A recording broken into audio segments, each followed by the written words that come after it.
Previously on D&D Kinda. The group poured slowly into the bar and took their table. Hamilton, at the bar ordering his drink.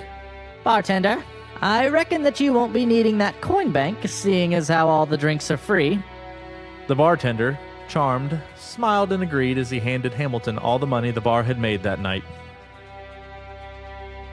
As the entryway widened, 4 large guards, clad in shining silver armor from head to toe, marched out, and between them stood the nobleman, elegantly dressed, with a deep blue sheen cloak flowing from his shoulders, originating from his breastplate.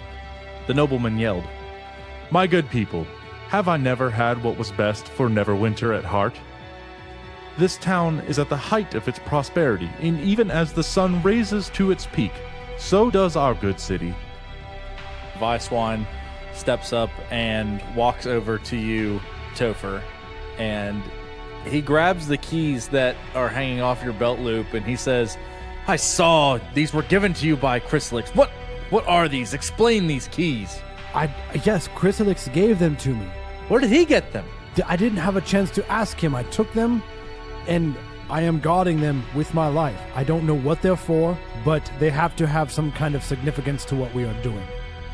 The nobleman looks at all this and he says, "So I implore you, if this is the journey you choose to take," and then all of you see a flicker of light, "I wish," and he is speared through his chest, and again, another time through his throat, and he falls choking on his own blood to the ground.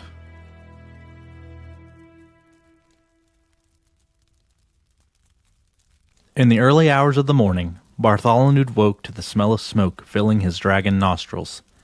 His eyes opened, and the beginning of another cloudy day filled his vision. The sun was just beginning to peek over the horizon, but still had much of its journey left to make. So much that the remaining embers in the piles of ash gave more light than that of the sky. Bartholonude rose to see the members of his party still slumbering around him. Weisswein laid with his back to Bartholonude, but still near to him. Christopher was laying near the fire, but not too close, while Hamilton and Benedict slept with their backs to a rock on opposite sides. As the sun slowly crept up the mountains, creating a golden spray of light over the distant hills, Bartholonude looked into the distance as the smoke rising from Mount Hottenau continued to cloud the air. The events of the last few days still weighed heavily on him, as he gathered his belongings and walked away from the party, both in respect of their rest and in need of solitude. Weisswein awoke to the sound of the brush rustling in the wake of Bartholonude moving through the field, but he did not stir as he sensed the need for solitude in Bartholonude's demeanor. As he walked away, Bartholonude grabbed his flute and began to play a song that allowed him to reflect on the events of the last few days and gain clarity in light of what may come.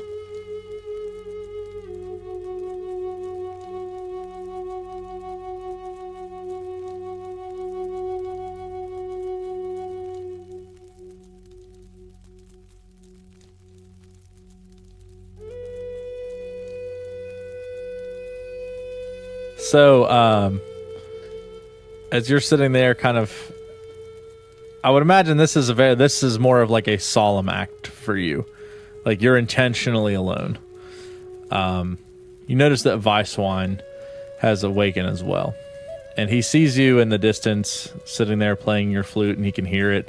But he doesn't come to bother you because he can kind of read your emotions, and he kind of sits back around the fire, or where the embers of the flame still are, and you see him kind of rekindling the fire. I would like to wake up to the sounds of his flute. Okay. And I want to walk over to him and sit next to him. Bartholonude, as much as I enjoy listening to your flute playing, I think we should wake the others and get to stepping. I kind of walk back over to the fire and kind of kick up the hot embers underneath, and a little flame starts, and it's just starting to become morning. It's a morning yearning. Fuck Weisswein's efforts, right? Weisswein sucks at starting fires. Apparently. He's only good for crossing rivers. I want to go up to Hamilton and I want to wake him up. Okay. How do you do that? I give him a couple little smacks on the face. Just like, hey, What? Yeah, what? it's time to go, brother. Okay. Just 15 more minutes. I got you some bacon. I don't want bacon. I'll sleep. There's a dog. There's a dog in the woods. What? Dog? It's a tiny, tiny dog right over there behind that tree. Yep. Hamilton runs off into the woods. There's no woods. There's bushes. I already explained that. He's in the bush. He's like dives into the bush. looking for a Hamilton dog. dives into the bush. Doggy! I'm still asleep. I would like to go wake up Topher now. Great. And I give him a couple tappy taps on the face. Flick his ear a little bit. Daddy? I am your daddy, yes. Get up. Oh. Time for school. Benedict. George? George. Oh, hi. Hey, you. So whenever you go over to Topher and you're kind of like looking down at him and you kind of like lean over and you're not trying to like be an ass. No, or I'm mean just or- giving him like a couple little Yeah, taps. you kind of like tap him on the face a couple times and you're like, Stick his finger in some warm water. you're trying to like wake him up, and then Topher, like his eyes open and they are pure black. Oh, shit. And they are staring right, like directly at I you. want to slap him a little harder now. So does that like freak you out and you just smack Yeah, him? it freaks me out and I slap him like hard. So you do that and like he wakes up. He snaps back to reality. Topher, what the fuck was that? What? Your eyes. What? They were black. My, It was scary. I didn't see that. Of course you didn't, fucking dingus. He went to Buchanan. Next time I wake you up, I'll be sure to have a mirror in front of you. It's fucking terrifying. Here, take this. And I hand him a digital camera. Take a picture next time. Why am I talking like you? The ever-evolving character voice of Toby. Dude, right? I don't. What do you mean by what? Black? What? Your eyes were completely black. That's. I didn't. I don't know. Contacts, bro. You don't wear contacts. You're right. I don't. But I do not know. Do you remember a dream that you were having or anything? Vaguely. What was it? Explain this to me. That was fucked up. I'm very shook. I don't remember it had something to do with death and an awakening. And I was in some sort of a tomb, almost a sarcophagus, and I awoke. That I don't remember. That's all. I vaguely. Darkness is what I remember. It's deeply troubling, but you're awake now, so. And then I want to go to Hamilton and tell him what I saw with Topher. Go ahead. Hamilton, I know you talked to Chrysalix. When I just awoke Topher, he woke abruptly and his eyes were completely black. I smacked the shit out of him and it seemed to take it away. But what did he tell you between us? I don't know that now is a good time, brother. I mean, it's just me, dude. Like, well. We can hear us. I'll say this. I think we need to keep a close eye on Topher. I agree. He's an ally. But I think there's more to him than he knows. All right. Weisswein, Benedict, Bartholonude, Hamilton. Let us continue towards Neverwinter. That is what I woke you up for. Well, you didn't make any real effort to continue the journey, so I will your do eyes that were for you. fucking black and I'm still scared. So, after God, that was a lot of shenanigans that just took place there. After Benedict kind of wakes up Topher and experiences his eyes being dark, the conversation had taken place between him and Hamilton as Benedict suspects that Hamilton also knows more than what he's letting on. So, Benedict, I'm imagining that at this point, knowing that there's something going on with Topher and you felt your brother being a little bit hesitant, and Bartholonude's, I guess, solitude in this time, you don't feel, I wouldn't say you feel isolated, but I'm curious as to if there's some kind of, if you feel a little bit taken aback by everything, because there's obviously something going on, not necessarily like against you, but you just feel like everyone's going through some stuff, and it's kind of hard in your attempts to kind of like rally the team back together. There's just a lot happening. What is your take on that? My take is that everybody deals with shit, how they're going to deal with it. And I just have to stay focused for everyone else towards our objective. Like, Bartholonude lost Aisha. Hamilton obviously found out some interesting news about Topher. It's kind of weighing on him a little bit. He obviously doesn't even want to share it with me. Topher's fucking eyes turned black when I woke him up, and I will express again that was extremely terrifying. So I'm just like hanging back, just like taking everything in and just trying to be a strong dwarf for everyone else. The strongest of dwarves. Yes. Bartholonude. So we're kind of walking, and during our travels, I would assume that there would be portions of time where no dialogue would really happen. We would just be basically moving forward. During one of these moments is when I see the opportunity to have a one-on-one conversation, or just to kind of vent my thoughts a little bit. So I kind of approach Topher, and we're both just walking. We don't make eye contact. We look forward. And I just say, Topher, I see you. I am here. It is important in life to understand that being seen enables us to claim our lives.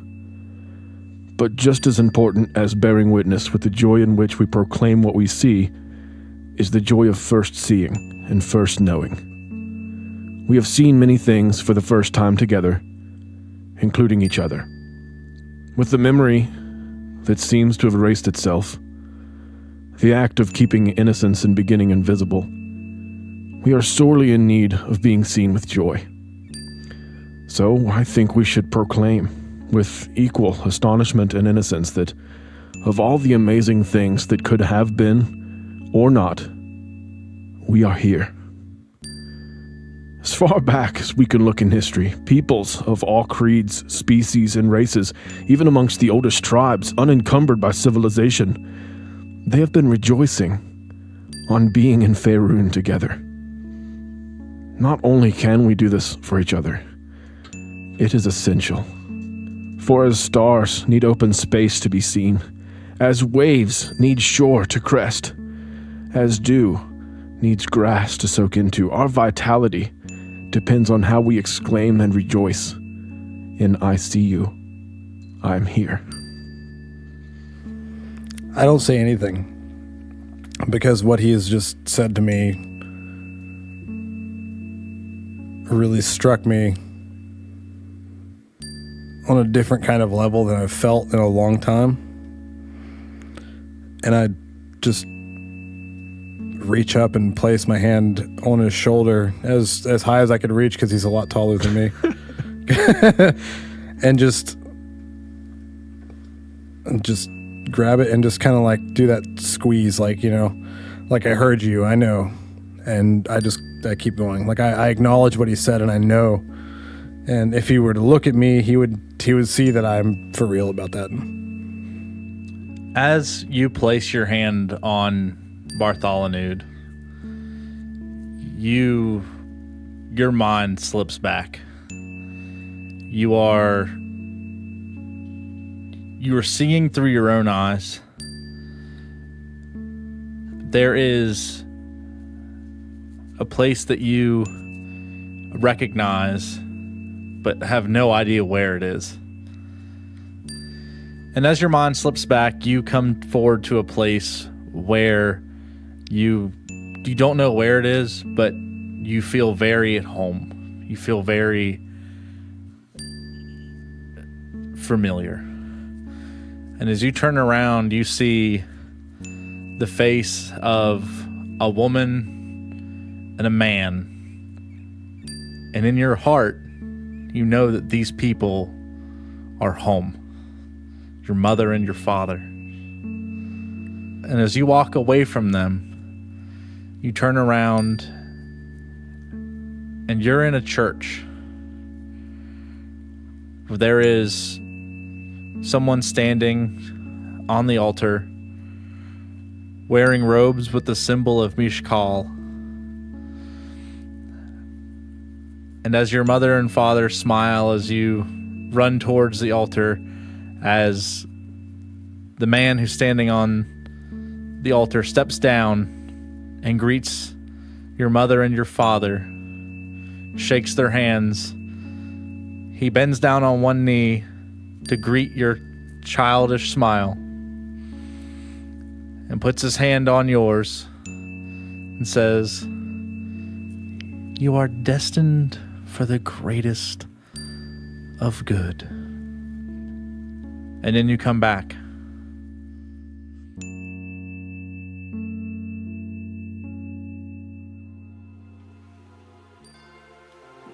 From the trees, Weisswein busts out from like the bushes and the trees, and he has approached the walls of Neverwinter.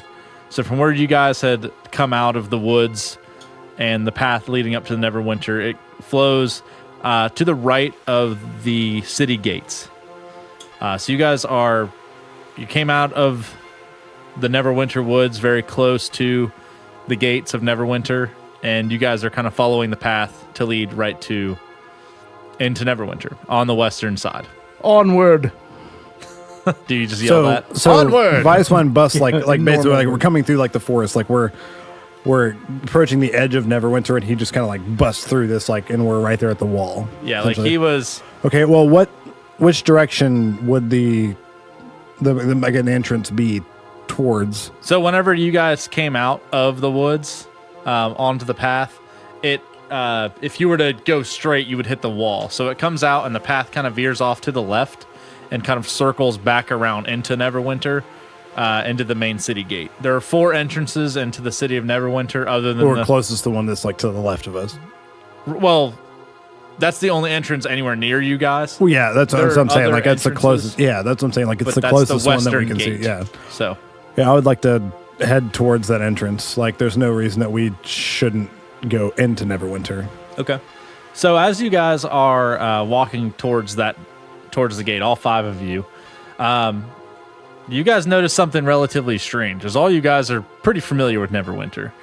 The outside gates to Neverwinter are open, which isn't usual, but is not unusual, but they are heavily, heavily guarded, which is unusual. Neverwinter's a big city. There's a lot of trade, a lot of commerce comes in and out of this city. So you're used to just flourishing in and out. And there's a lot of people standing outside trying to get in. But as you notice, as you get closer, there's also a lot of people inside trying to get out. It seems to you guys that there's probably 15, 16 guards at this entrance that are checking everyone as they are trying to get in and out of this city. I mean, that makes sense. I mean, to them, the nobleman was probably just assassinated by somebody. So, so the guards are It's searching only been a couple people days. coming in and out. You guys can hear bells sounding in the distance. There is just a general aura of just panic and discomfort just by everyone. So, Topher wants to push through the crowd of people. It's like trying to get in, and I want to go right up to the guards. I agree. Yeah. Like I want to go. I want to go Hamilton right agrees. up to the guards and try to get in. Okay. Like, do you want to force your way in, or you want to go to your way to the No. guards? I want to go to like where the guards are at, and basically, I don't want to say anything, but I want to kind of perceive if I can kind of tell what's going on, because I don't want to step out of line with the guards, because I don't know what exactly they're trying to keep out. But I want to be sure that like I know exactly what's going on before we even like try to get back into the city. Okay. So, Hamilton and Topher, I don't know, Bartholonude, do you want to like hang back, or do you kind of follow them to the front of this line, like straight to the guards? I'm with them. All of you guys going with them? Benedict, how you feeling?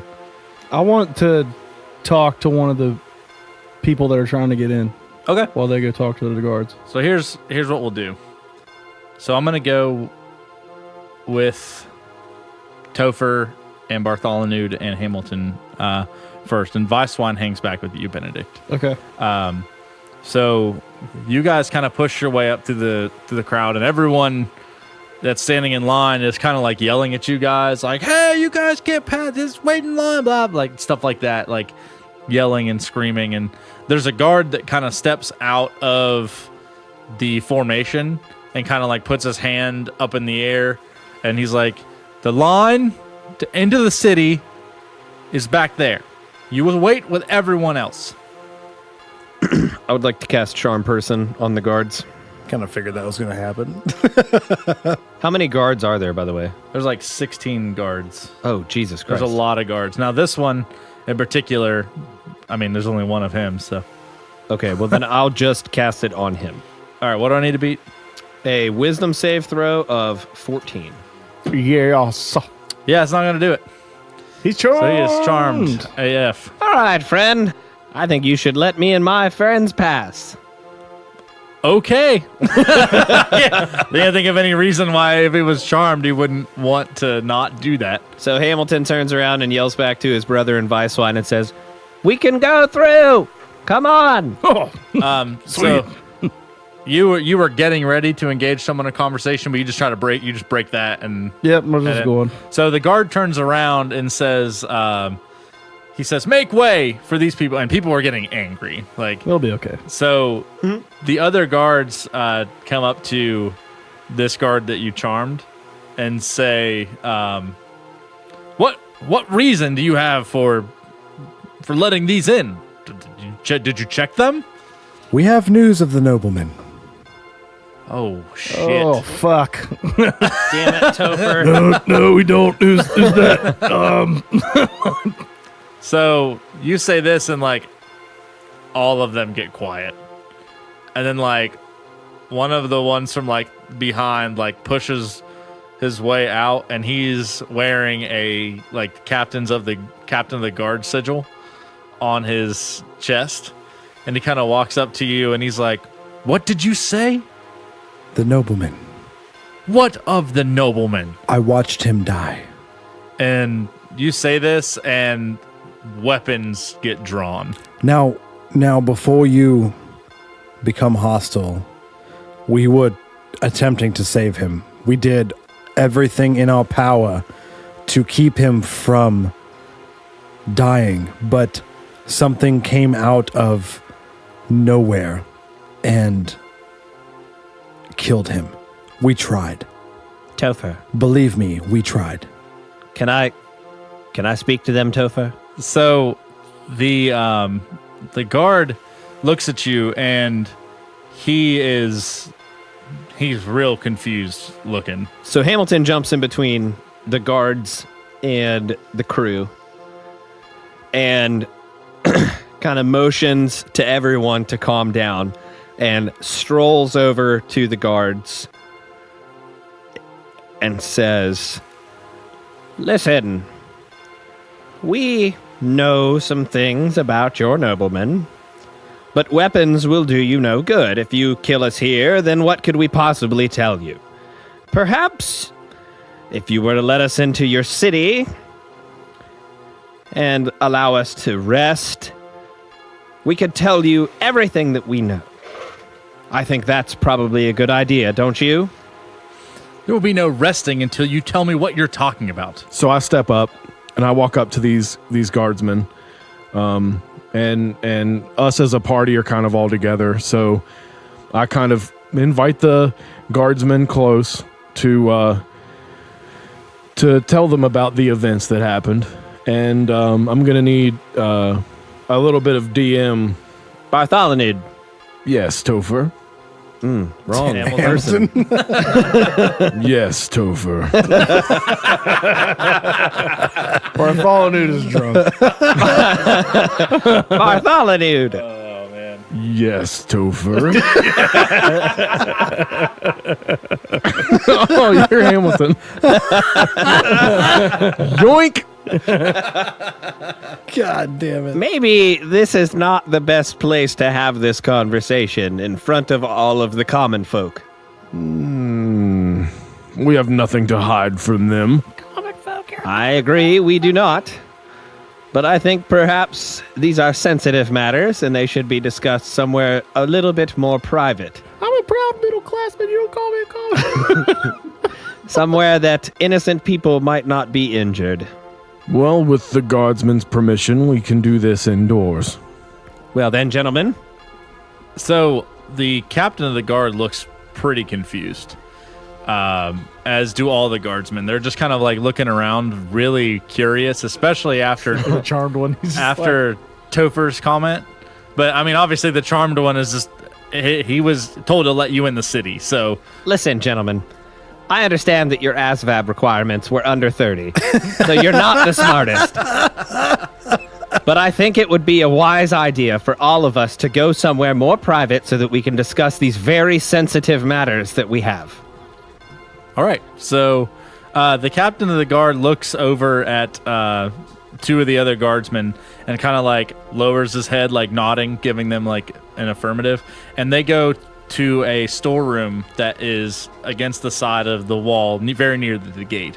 And they kind of like swing it open, and inside there's like a wooden table that kind of looks like a picnic table. It's got little stools set up around it. There's various like bags and of like wheat and gunpowder. Just like it's a general storeroom. There's all kinds of stuff in here.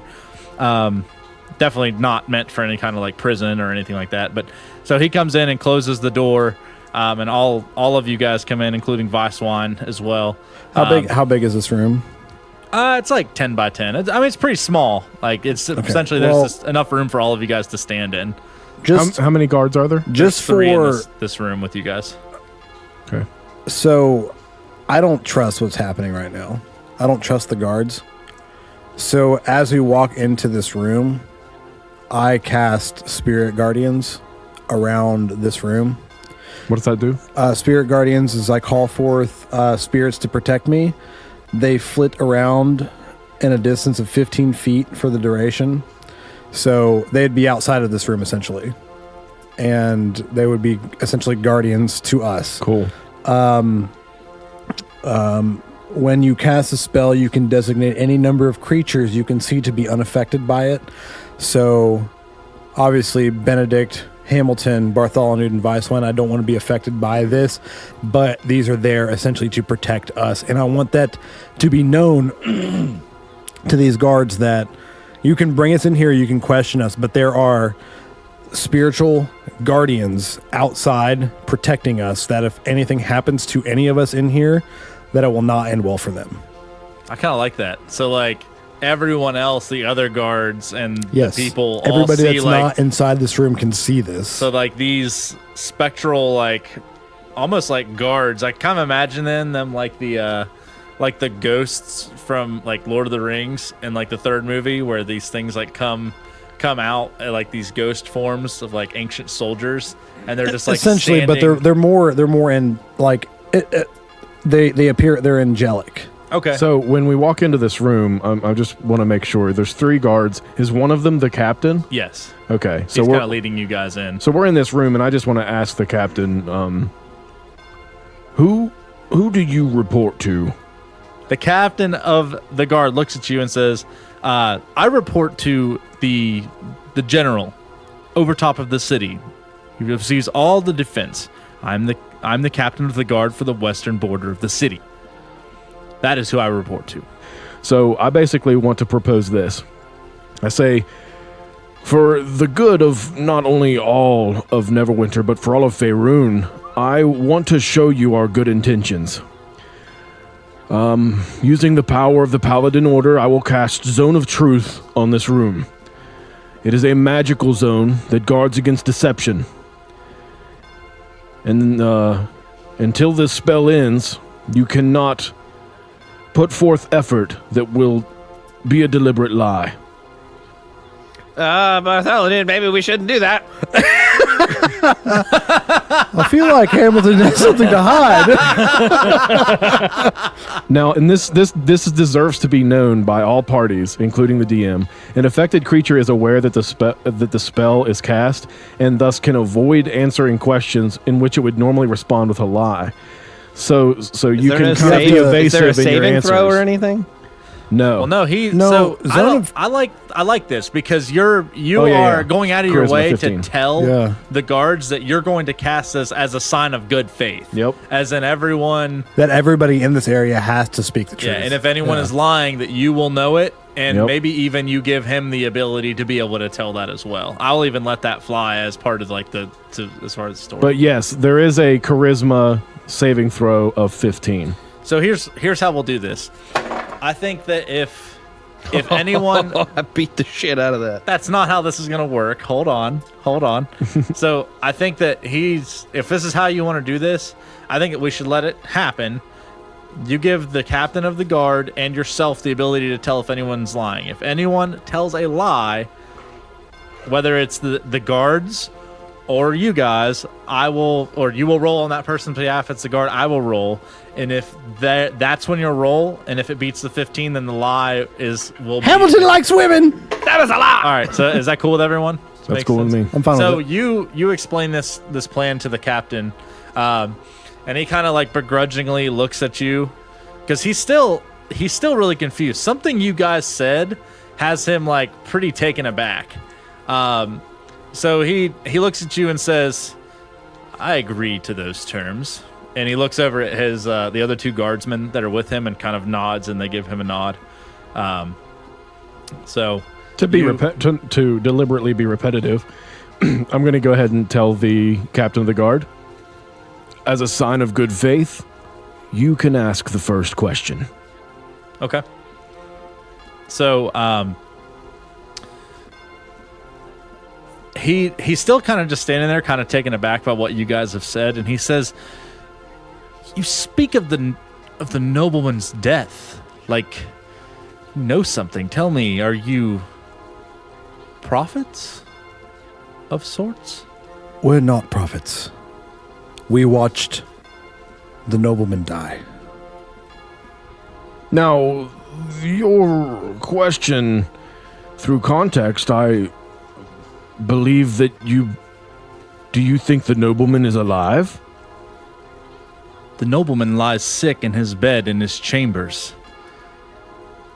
The nobleman is very much alive. He's not spoken in days, but he lies awake in his chamber. Why would you What? think? Wait, why would you wait. think that he is dead?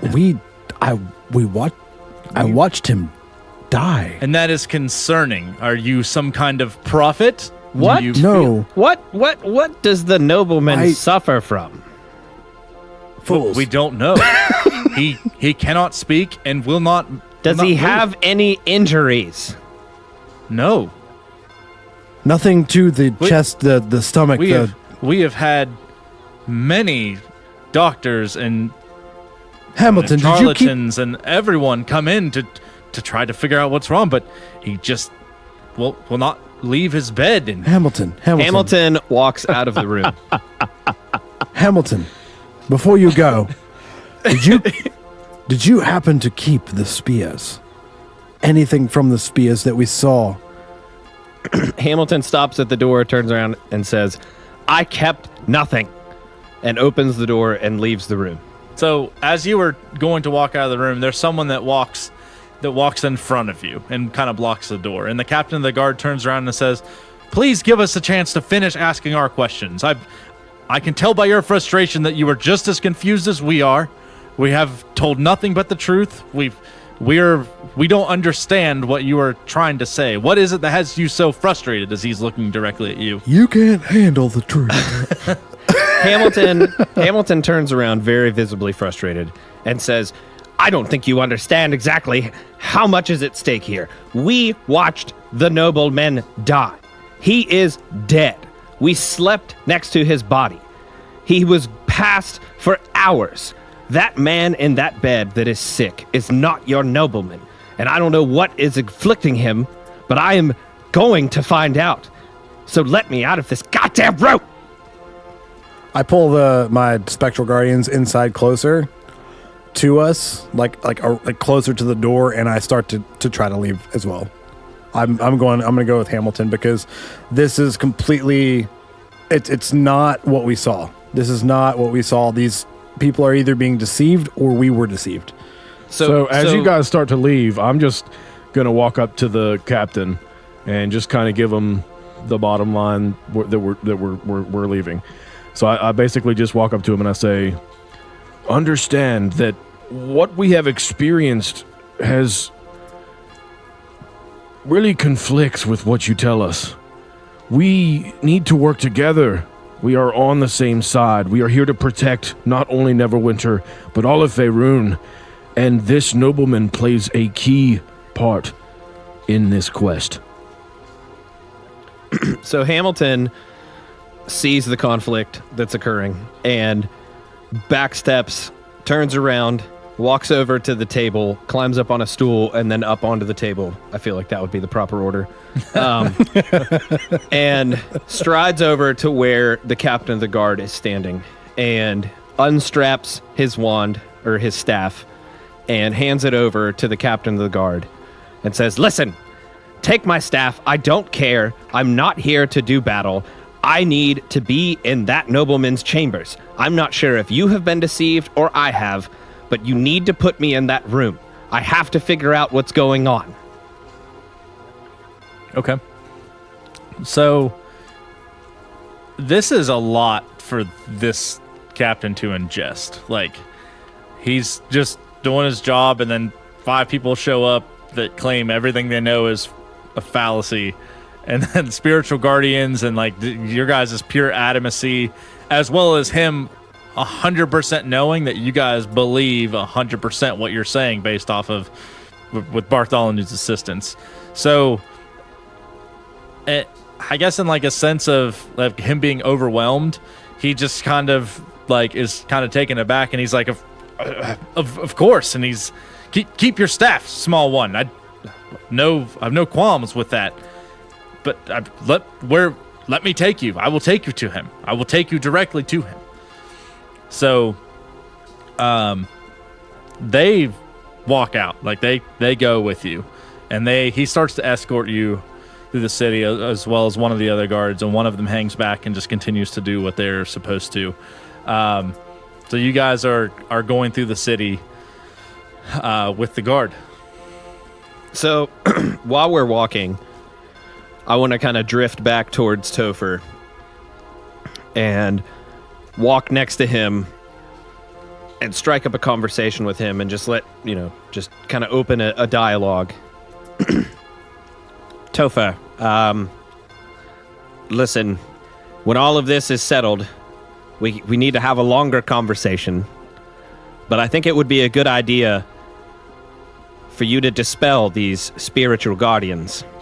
We don't want to draw more attention than we already have to ourselves. I mentioned earlier in the forest that we are being watched, and that we are being followed, and that we are at danger. I misled us a little bit. It's not us that are being watched, it's you. What do you mean I'm being watched? I can't really go into details right now, Topher. I'm sorry. I'll explain more later, I promise you. But we need to try to make as little of a scene as possible. I want to kneel down next to Hamilton. I want to put my hand on his shoulder. I want to dispel my guardians so they're gone. And I want to say, I'm putting my trust in you, Hamilton. We've been through a lot together, and I want you to know that I do trust you, and when you say this. So I am trusting you now. You do not let me down. Do not lie to me. And I stand back up and continue. Okay. So, you guys continue to walk as the spectral guardians kind of dissipate in the air. And as you guys are walking, this is a big city. You came in on the western end. The Nobleman's Keep is nearly on the northeastern end of the city. So it's a good distance. Is it still daylight savings time? I'm just curious. Oh, shut up. So as you guys are walking, there is people all around you guys. This is a city. There are people every which way. And as you guys are walking, you walk by someone that is just kind of like taking like a keen interest in all of you. Do we notice this? Not yet. We'll get to that part. Can I express before you go any further that before we left the room, I turned into an owl, and so you're just kind of flying along? Yeah. Ever since he said this shit about somebody falling, so I want to keep a watchful eye over everyone. So after he told me that so you were overhearing what he was telling me, and you turned into an owl, or you did that before? Well, which was like right outside of the room. Okay. We didn't want to go very far with those spectral beings. Okay. Because that would draw a lot of attention. Yeah, so I turned into an owl, and I'm posted up, like following, like circling. So you're basically just up above us, like watching us from above. Mm-hmm. Like a drone, like the United States. I'm the drone. You're the USA. FBI. You're the Don't fucking move. Okay, so spectral beings dissipate. You turn into an owl, and you fly a high above. Or sorry, there we go. I forgot what an owl sounds what like. the fuck? Bird noise. You have a child. So you are flying overhead. And as you are flying, you notice that there is someone that has been kind of following the party. And your keen observations as an owl, as I imagine owls have excellent perception. Yeah, I'm getting ready to look at that right now, actually. Lend way to this individual that you see kind of trailing through town, around the same turns, everything, pretty much since they entered the town. You don't exactly remember when they started, but you have noticed that they've been there for a while. Could I just interject real quick? What's up? So, Benedict and I tend to keep a telepathic link open with him. Okay. Because that's an ability of mine. Since he's like overseeing us most of the time. So, like I am communicating with him as he is an owl. Okay. So that he can communicate anything that he sees to us on the ground. Now, so you notice that there's someone following, and has been for a while, as I've said before. Do you communicate that back to... Yes, I definitely communicated that back to Hamilton. Okay. So, Hamilton, you telepathically receive this information, and you, swiftly, turn around. I'll leave that up to you. I don't think I would, yeah. Okay. You just kind of I would ask him, what does he look like? So, from your top-down view, you just notice that this individual... Let me just pull up my notes here. This individual's... it's a male. Mm-hmm. And it has just a greenish gray color skin. You don't really know what it is from that high up. But it's got black hair, kind of shaved down both sides, but it's kind of like a mohawk, but it's not standing straight up. Yeah. It's half of its head's shaved from your guys' perspective.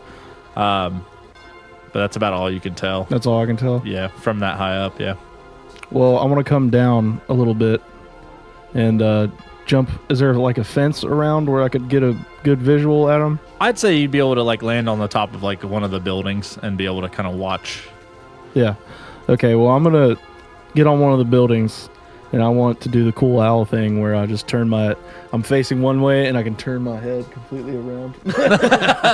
Yes. And I just want to, like, glare at this guy. And, like, keen owl sense, like, to see, like, what kind of person he is, I guess. Like, what race Brother, he is. try to get a better look at him and tell me what you can see. Already on it. So as you land, you do get a better look at him, and you see that this is a half orc. Mm-hmm. And I mean, that's really about all the extra information. Black hair, tall, male. Bartholonude. Any like items that he's wearing? Anything at all? On his person, he has, over his back, he has a javelin and a great axe and a crossbow. Fucking badass. He has a lot of He's shit. well armed. Okay. Yes.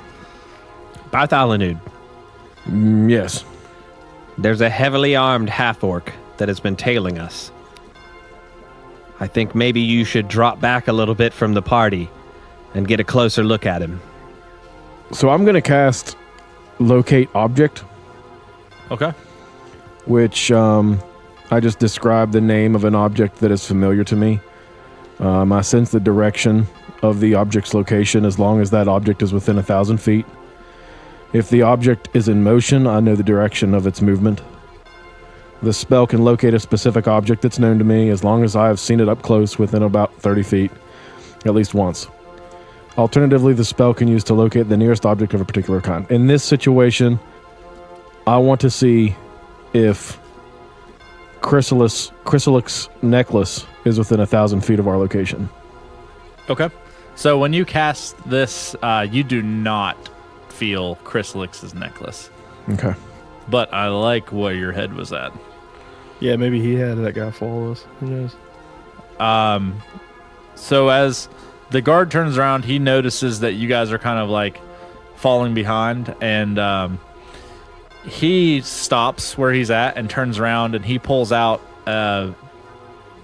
like a note from his pouch, and like he pulls out like a feather pen, and he kind of like sticks it up against the wall and like scratches something down on it, and he hands it to you, Hamilton. Okay. And when you take it, he says, "Take this to the keep. This gives you my permission for what it's worth to them for you to get access to see the nobleman. He's there waiting." Why are you tasking that to Hamilton here? Why don't you just go with us? I have no authority to be with Neither him. do we. And for that reason, me going with you will serve you no good. Then who will grant us access? I cannot help you there. That's why I'm giving you this note from me with my seal that says I'm giving you my... I believe that you should come with us. I must return to my station. You will go without me. I'm near this, right? Yeah. I don't think that they will allow... I mean, you work for the city. You work for the nobleman. I've never been in the castle. You've never... We're not allowed in the castle. We are... I was in there, and I just... there was a spider. It was crazy. All right. He's essentially... Go ahead. Go ahead with like so what you he were saying. essentially goes on to explain, because I don't really feel like narratively doing it, but he essentially goes on to explain that there are two different types of guards in this city. There are the castle guards, and then there are the wall city guards. guards. Yeah, okay. And they aren't... It's two entirely different things. So who does he hand this note to? To Hamilton. Does Hamilton take the note? Is this the captain? Yes. Yeah. Hamilton, you keep that close to you, and we will continue to the keep. I do apologize for probing you with questions, but I wanted to make sure that we had safe travels to the keep because of what we've seen. I don't. So Hamilton kind of interrupts him abruptly, almost rudely, and shouts to Bartholonude, who I would imagine was heading towards the person that is following us, and calls him back. Bartholonude, Yes. we need to keep moving. We need to get to the keep as soon as possible. Whether or not this note gets us in or not, I'm not sure, but we're being followed right now. I don't know by who, but we have to keep moving. We need to get to the keep right now. So I want to cast Before- Divine Sense. while you're getting ready to do that, Benedict, Yeah. you see this half-orc making a move, Yeah? and he's running, and he is going right for Topher. I want to swoop down in front of him and change back into my druid shape. Okay. So Is all of this being communicated? Yeah, I'm guessing like through telepathy you can kind of see what's happening. You know? Yeah. Yeah. So So you get it. as he does that, as he swoops down, I grab Topher and Bartholonude and wheel them around to face the direction that we're being attacked from and tell them, get ready. So I was wanting to cast Divine Sense. I was going which- to let that play out, because that's something that you kind of do internally. Yeah. So I would say, like, as he's grabbing you, you do that. This is like, I think I wanted to do that like right after he yelled for me to come back to them. Yeah. Okay. So the captain should still be there. Yeah. Okay. And basically, as an action, this tells me if there's anything evil within 60 feet. Okay. So I'm wondering if the person who's following us is within 60 feet. Yes. And I want to know if the captain is also within 60 feet. Yes. So with this one foul swoop, I want to detect evil on both of these, see if they're good or evil. Okay. That's fine. And you don't have to roll on this or anything, do we? No. Okay. So the captain is neutral. Like, you could just tell he's there just doing his job. You kind of got that vibe already. But it doesn't lend way to good or evil for the captain. It's just pretty neutral. However, you get the sense, you don't know where it's coming from, but there is a sense of a good and an evil, and you can't tell if they're of one or if they're separate or what, but you can tell that there is a good and an evil within 60 feet of you. Okay. Now, back to kind of what you were explaining, Yes. Hamilton. So you kind of swing them around as Bartholonude is coming to this realization. Everyone kind of turns around. As I grab Topher, I imbue him with guidance. Okay. So, Topher, Yes. they turn around, and like as you turn around, probably maybe 6-7 feet from you, this giant half orc is charging you. So this creature's rushing me. yeah. So with my left arm, I pull my shield up in its direction and kind of brace myself because I didn't have enough time to react to what's going on. So I just raise my shield and brace for impact. Okay. And so as he is like 7 feet from you, he goes to like jump, and then there is a flash of like feathers, and then a freaking dwarf appears right in front of him and then just kind of like stops. And this guy like trips over you, and like I would actually go as far as to say is like you appear and you're not a stone wall. So like, and this guy's a lot bigger than I you. cast Stone Wall. He's not, but he's a brick. I wanted to cast House. web on him. I would before- say it'd be, given that situation, it might be a little more difficult. So what I want to happen though is I want him to like hit you and you both like tumble onto the floor, Yeah. like into the dirt in there, right there in the street. And he stands up, and Topher, you have your shield drawn, I do. and he wants to. So he's coming after me directly. Like he wants my nuts. Like he's not like sexually, but like he wants We don't he know wants yet. my nuts. So- I feel like he's coming directly after me though. Like he's for some reason. It's going to come on you. Yeah, so he sits up, like, and just like shoves his hand off of Benedict, who's like still probably getting up as well, and like lunges towards you. But you notice he's not like trying to attack you. He's trying to like grab at something on you. Yeah, he's trying to get my keys. So as he jumps at me, I want to put my hand on him and cast Inflict Wounds. Oh God, that's a hurtful spell. I kind of wanted to do web to like restrain him, but that hurts. I'm not gonna let these keys be stolen. Like, this is the only thing that's on my person that would be of any interest to anybody. So as all of this, like once all of this unfolds, the guy charges in, Benedict swoops down, fucks him up, he falls down and everything. You know, Benedict is getting ready to fuck this dude up.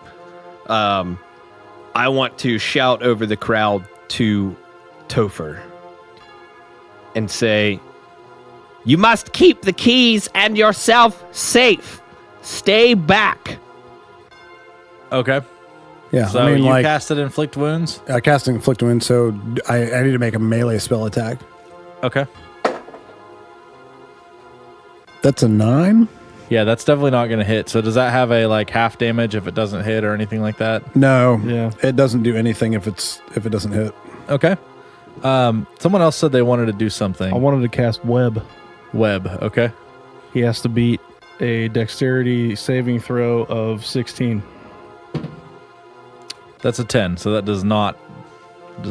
So he is restrained for 1 hour, and also, the webs are flammable, and I can set them on fire to take 2d4 fire damage.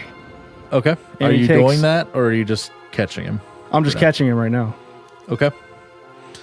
All right. So he is restrained. He is like, I imagine him like on his like hands and knees, and he's like trying to like We're talking about the orc, right? Go toward. Yeah, the half orc. Yeah. Okay. Yeah. So he's trying to like escape this, and obviously he's restrained. Mm-hmm. So what do you do? There you go. What do you want to do? So Hamilton sees his brother restrain this half-orc, and it is webbed to the ground. And Hamilton walks over and with his staff sort of very lightly taps it on the back and says, "And just who might you be?"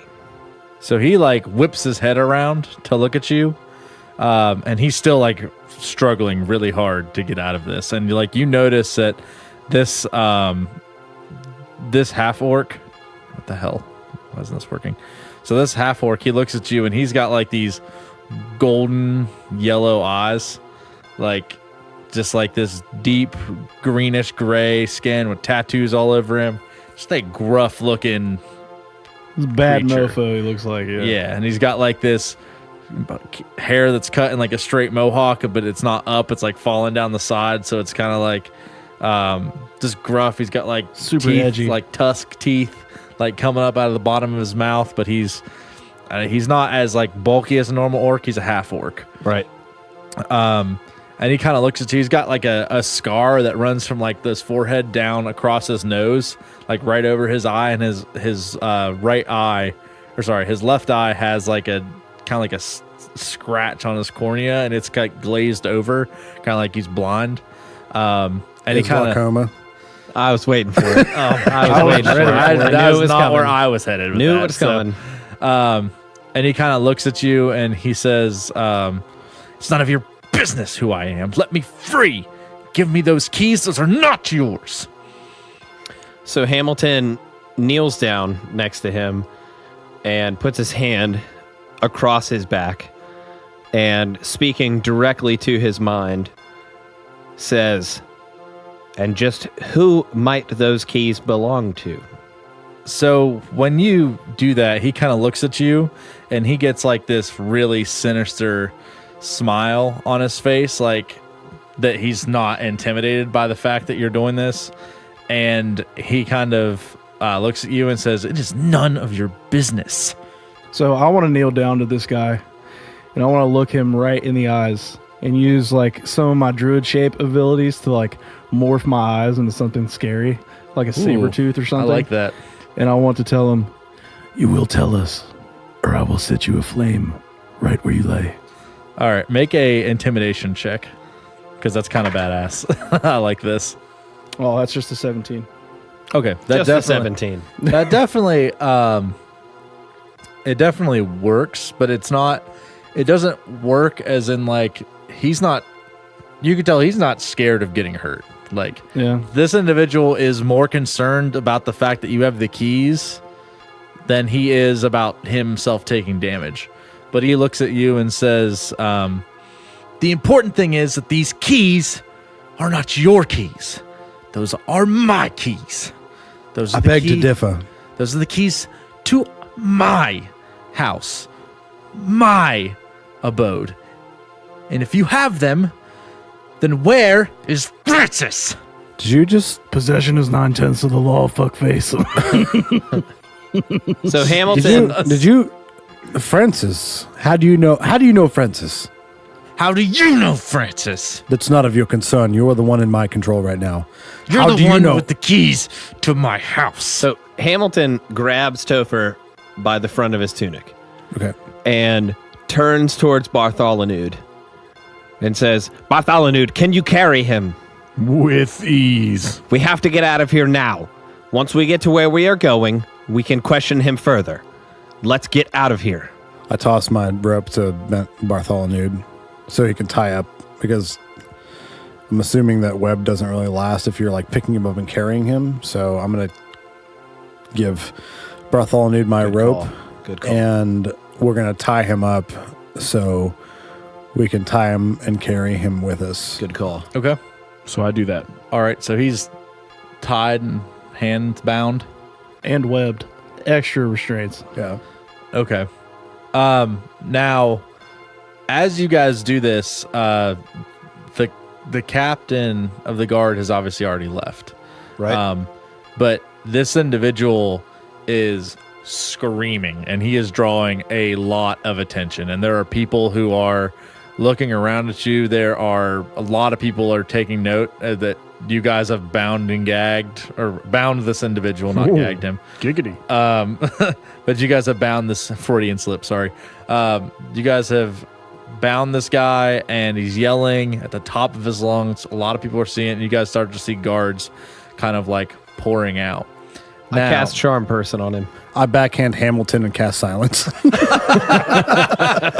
Hamilton no. takes that slap to the face, glares back at Topher angrily, and then And I cast silence, and within 20 feet of us, we cannot, like, no sound can be emitted out of that 20 feet, and we cannot hear within that 20 feet.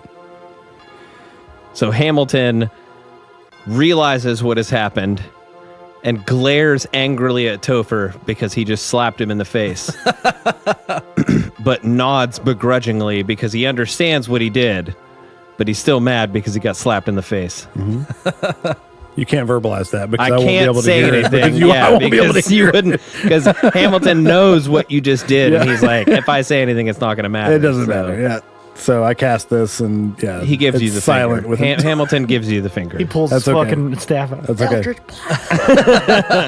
I put my hand, like, as he's like flipping me the bird, I put my hand on his hand that's flipping me the bird and kind of close it Cast just- necrotic touch. and just kind of like nod to him, like, I get it. You're upset, but it's okay. Quiet child. All right, so you Quiet, quieted John. everything down, but there's still a lot of people that have already noticed what's happening. Like, you guys are still walking through the street with this guy like bound by rope and web, and you're just kind of like walking along with him. We need to go. So there's a good amount of people that are starting to like watch you guys as you guys are moving.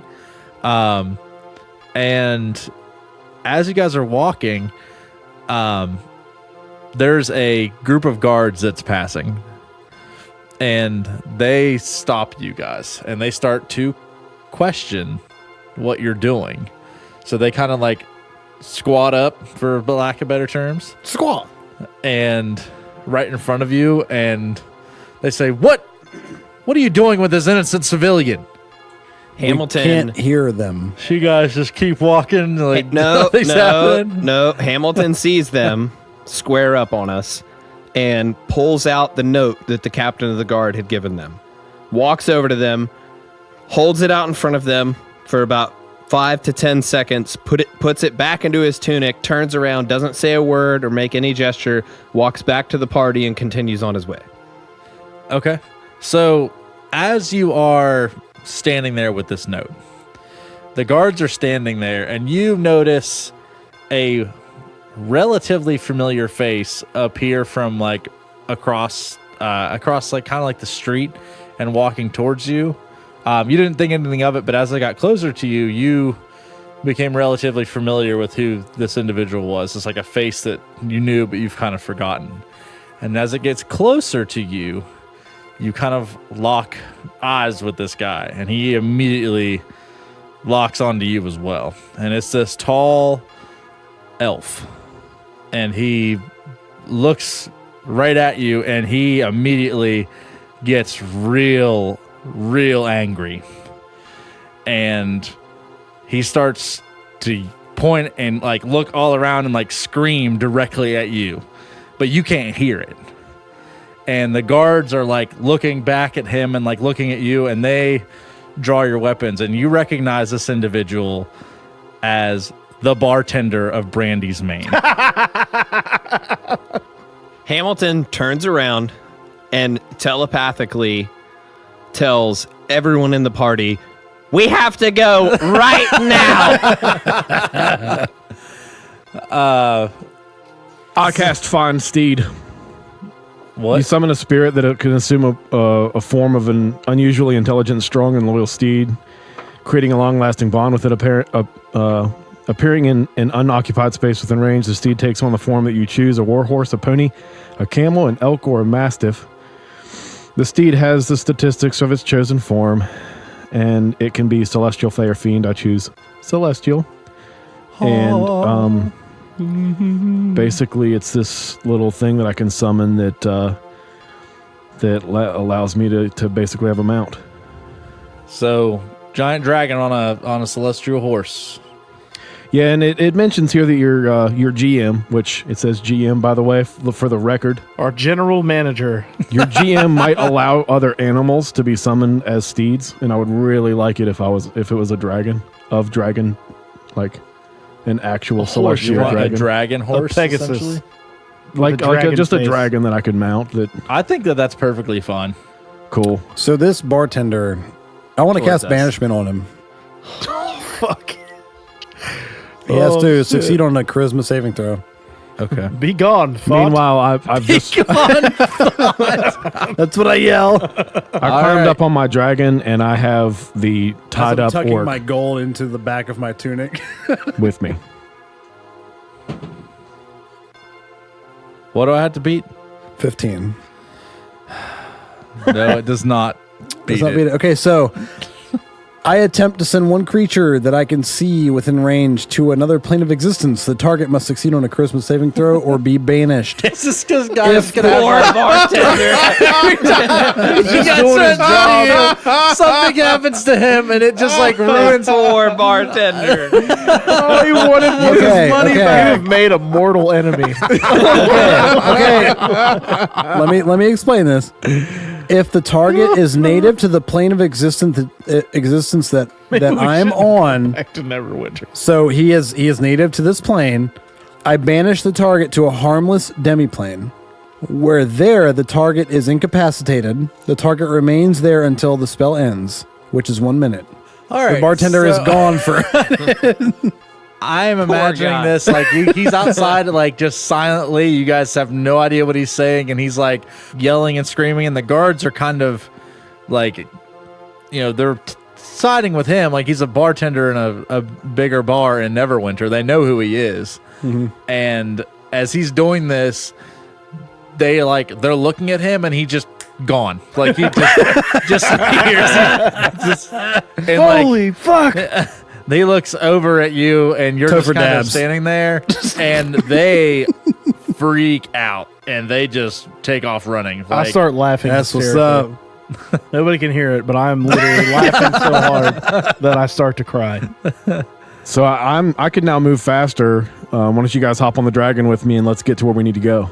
Puff the magic dragon. All right, hold on a second. I let you summon a dragon because I thought it was just like out of the ability for it to look cool, like a dragon you could ride. I don't know about everyone being on your dragon. However, give me a charisma check, and depending on how good it is, I'll determine how big this dragon is. Because you're summoning it with your magic, so it should be your magic ability. That's hilarious. What is that, Daniel? That's a 3. So Plus 14. That's ridiculous. Yeah, I don't think I'm gonna let that fly. Keep No her pun intended. inspiration. All right, so I'm still laughing hysterically at the bartender being banished. all right, so you guys take off running out of this area silently. No one can hear shit. Hastily Is walking. the bound guy? Is he on the horse with you? Yes. Okay. Do you kind of run ahead as everyone is like running behind you, or how is Yes. that? Okay.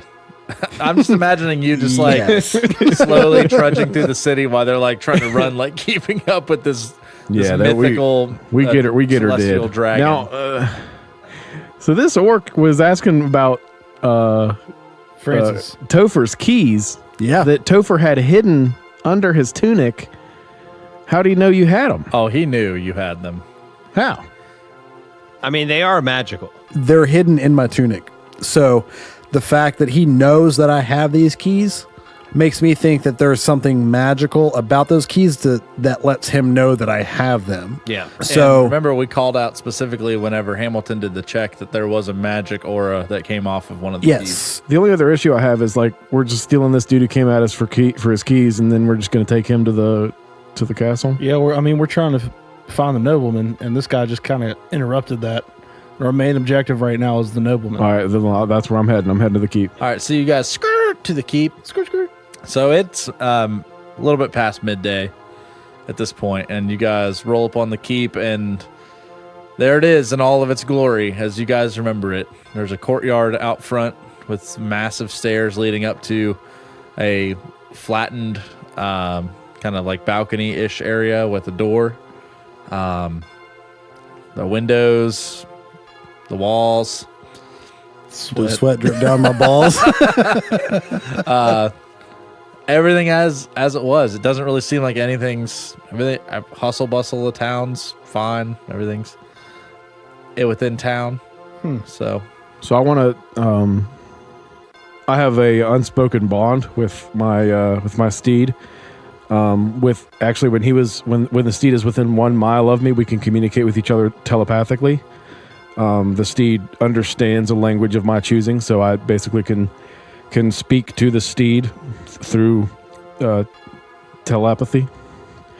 And I tell the steed to extend his to lean against the wall and to extend his neck as far as he can toward the window of the nobleman's bedroom, which is, from memory, is not at ground level. It's maybe 3 stories high. I think what we said. 2 stories. 2 stories. Yep. So I want to try to see if my steed is tall enough to be able to kind of get me to be able to climb up its neck to be able to look into the window. Okay. So the steed, if it were okay, so the dragon steed goes up to the wall of the nobleman's keep and Kind of puts its front legs up on the Right. wall and its back legs down, and I can just kind of crawl up the dragon's back. okay. And it's not a mega dragon like the one we fought. It's like a normal dragon.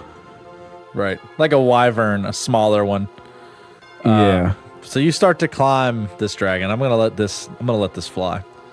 So you start to climb this dragon, and when you do, sure enough, it's far enough to where if you were to stand on its head, you would be able to peek into the window of the chamber. And from where you can remember of the orientation of this room, the window actually was right beside the bed of the nobleman. Is the nobleman there, Mr. Horsey? Let me look in there real quick. So I kind of crawl up there. I peep my head over. My name's Tom. And I look in the room. So whenever you look in the window, you kind of like poke your head up over the stone window, and you look in, and in the bed, right inside the window, sure enough, is the nobleman. And he is sitting, he's laying in bed, but his back is to you, so you can't really get a good look. He's laying or sitting? Sorry, he's laying in the bed. And his back is to you, and you can see guards standing at the top of the little entrance because remember that room was kind of like long, and that was like a circular portion, Ovalish shaped, yeah. right at the bottom, and it kind of like slanted down into the area where his room was.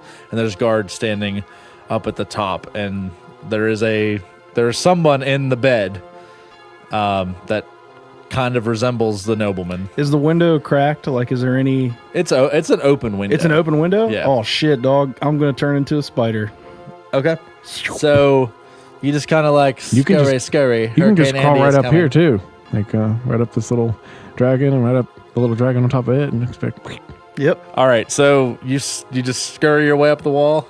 As he comes out off like onto my hand, I'll just whisper down, bet you haven't traversed that many dragons before. Fuck. Oh, you climb the dragon, or do you climb the wall, or how you want to do this? I want to climb into Bartholonude's hand, and I want him to gently place me on the windowsill. Okay. So he places you on the windowsill, and you kind of scurry your way in. Yeah. So what do you do? I want to go to that motherfucking nobleman wannabe. So you just kind of nobleman wannabe. What do you explain to me what you're doing, like how you get to where you're going and where you're going in the room? So once he gets me on the windowsill, I take a left, and I go around the wall and around the corner, and I get up to the side of the wall where I can see his face with all 8 of my eyes. So after the completion of said scuttling, I'm imagining like you do what you said you were going to do, and then you like, because to see him, you would have had to go all the way to the other side because his back was like to the window. Yeah. So, and you kind of like get up, you just like spiderweb down. I want to be as inconspicuous as possible. Like, I don't want anybody to notice me. Really. Okay. I just want to get to where I can see his face and see if I can tell anything weird. Okay. So you kind of like are on the other side of the wall, and using all 8 of your spider eyes, you look down, and from what you could tell, this looks exactly like the nobleman. And he is like sleeping in bed, and he just doesn't look well. Like, he looks very sickly, but it looks exactly like him. I want to telepathically communicate to Hamilton. What's the range on that? 30 feet? 30 feet, yeah. Yeah, you're a little bit outside of that. If you went back to the window, I guess. Okay, yeah, I'll go back to the window. You climb back to the window. Yeah, climb back to the you window, can telepathically and I engage conversation with Hamilton. That's the fucking nobleman, all right. It looks just like him. This is very curious indeed. He looks like shit. I'm still not convinced that it's him. I'm not either. Somebody make an Arcana check. 'Cause I can't currently.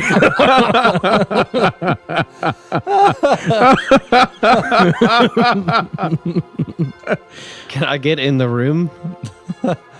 I don't know if I'd do that, because then you're just sneaking through a window. That's fair. We should probably just, since I crawled in, you guys are like, I got down off of my steed. I'm no longer up in the window. I'm assuming the steed is not either. Like, he's not all the way up there. Okay, I was gonna say, because like, keep in mind, you guys are standing outside like the keep. Yeah, and, like, in the middle of the day. There's a celestial dragon with a huge dragonborn on top of it, just peeking through a window, setting spiders down. Who's there? So you guys, I'm imagining everyone else is being inconspicuous outside of the keep, like whistling. we should go through the main entrance and show them your note, rite of passage, and not your penis this time. That seems like a pretty smart idea to me. All right, so I climb outside the window, and I crawl to where no one would see me transform, and then I would transform back into a druid. Okay. And then what do you guys do? Go up to the door. Yeah, I guess. So the door is actually open. Curious. because remember, like I explained in episode 2, that this is a place that people would come to bring their concerns and to. He oversees the town. He's not a ruler. He just ensures. I mean, he's in charge of it, but he's not like a king. He's a nobleman. Yeah, he like essentially oversees all disputes, things. yeah. So this is an area where people will be able to come and go, look at town laws. Is there a king? No, there's not. So you guys can openly go in. Now, I'm assuming all of you guys are in there at this point. And by the way, I just want to let you guys know, like, because I have been keeping track of Weisswein this whole time. Oh, yeah. Weisswein is, like, very... hammered. He's hammered. He's shit-faced. He's been smoking opium in the back the whole time. Weisswein is not going into the keep. Oh, really? Yeah, like, he senses some weird shit is going down. He doesn't know your guys' stuff with the nobleman, but just your guys' conversations that you've been having and watching you transform back and forth into all these weird animals and this guy with these that's like talking about Francis, who Weisswein has interacted with a little bit.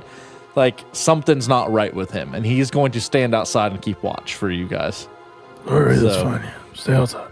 You guys go in, and just like before, there's a small set of stairs, and as you get to the top of the stairs, there's a nice big fire pit off to the left that goes up a hallway, and then to the right there's a large room with not a throne, but like a large seat that sits up on a higher pedestal with a little pond area right in front of it. Various people are in and out talking to guards and other people that look of noble stature. There's various tables with petitions and things of that nature. So what do you guys want to do? You should go to a guard and show him your paper. And say that we need to speak to the nobleman. It's very urgent. Well, the nobleman can't speak. We don't know that. We do. The guards told us that. Yeah, he's not speaking the guards, but... Now remember, we have seen this sort of deceit before. He is right. You know, Aisha at one point in time looked exactly like the Golden Clan Elder. Who's to say some magic isn't at play? Either way, we need to get close to figure out. Hamilton walks to the nearest guard and displays his paperwork. Okay.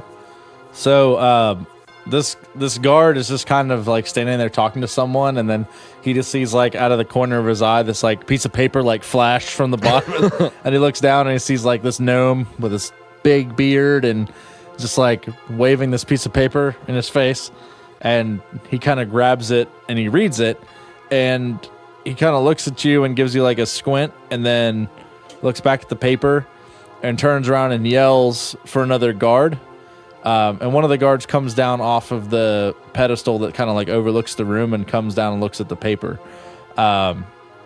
You see them like looking back and forth at each other, and they're kind of like conversing over the paper.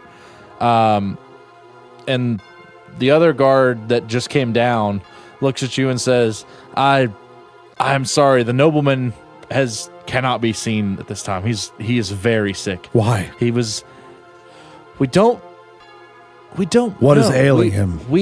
He was gone for days. We actually assumed him dead. Did you check him for wounds? Well, luckily for you, we have a cleric in our party. This man, Topher, is a healer of all sorts, brings great joy to those in need.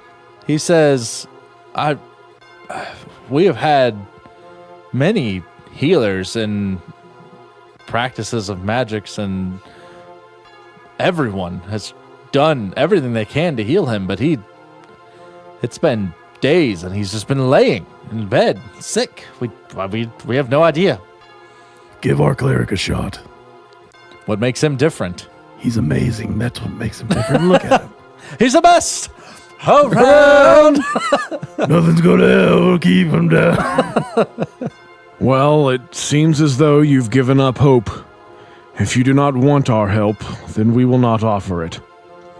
Hamilton steps forward and grabs the guard by the hand with both hands.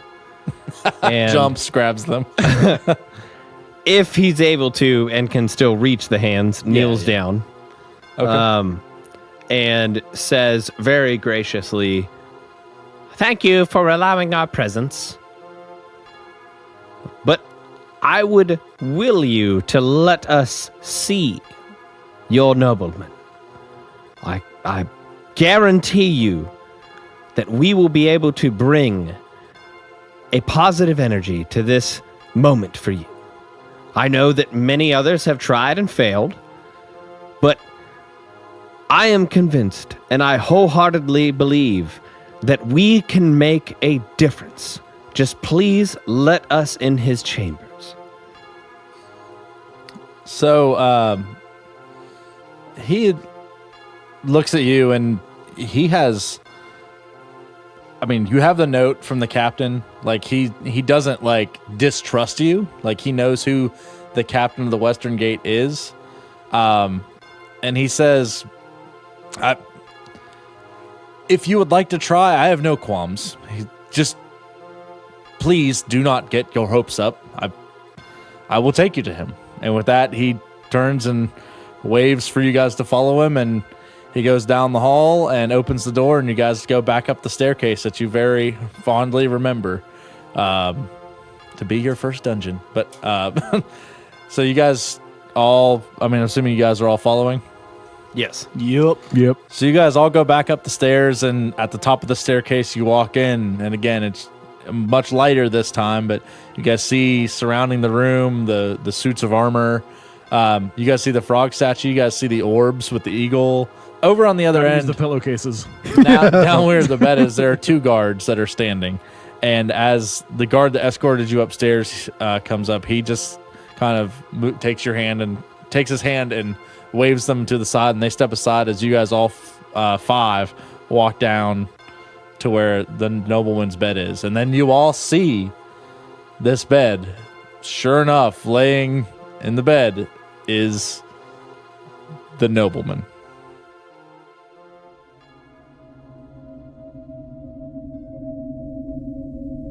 The party looked around as their senses were engulfed with the familiar yet strangely disparate room. For all of their knowledge, and for what they had all seen, this somehow felt all wrong. The guards watched as Christopher walked forward and towards the bed. He approached the edge, turned and sat near the nobleman, extending his hand, placing it hesitantly on the nobleman's leg, attuning his senses to what may come next. For all of the evidence he had, Christopher remembered what he saw days ago. The nobleman, in the wake of the abandoned watchtower, speared, not once, but twice, in front of his very eyes. Through the chest, through the neck. He remembered the sounds that came from the nobleman as the last remnants of life drained from his wounds. Christopher's eyes lifted, and while the nobleman's chest may have been covered, his neck was exposed. There was not even a scratch. Christopher became overwhelmed with a sense of dread as his disbelief was reinforced by what he was perceiving. Bartholonude became uneasy and readied his halberd as he noticed the sudden change in Christopher's demeanor. Hamilton, also noticing the unease, grabbed for his staff, but as they did, Benedict walked between them and approached the edge of the bed. He moved slowly and steadily as an aura of dread fell heavily like a blanket on the entire party. Benedict neared the nobleman, and as he did, he saw him. His face sweating, and his eyes moving rapidly under his eyelids like he was chasing a dream. Benedict, though unwavering, leaned over the side of the bed and closer to the nobleman, but he remained unmoved.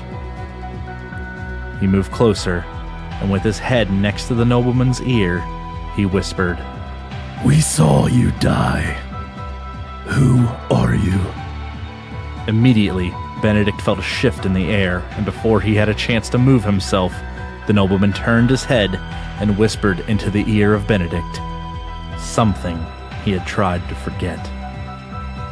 something that chilled him to his core.